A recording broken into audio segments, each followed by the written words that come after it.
Че от мюзикъла "Котките" на Андрю Лойд Уебър. Песента е "Memory". Надя ще влезе в ролята на умиращата котка в мюзикъла. Скъпи Мари, не знам с какво толкова съгрешихте, ме наказваш да остана сам саминка на сцената, без всякакви патерици, хореографии, панделки, финтифлюшки, бек-вокали.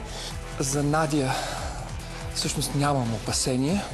Там супер концентрация. Надя мисли, че ще успее да събере в себе си. Ти като котка. Айде сега котка и такава. Сам актьор на сцената може да бъде 100 пъти по-въздействащ от 20 човека, които се мятат като риби на сухо и се дърят като гарги. Настани се и ме гледай.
Аплодисменти за Надя!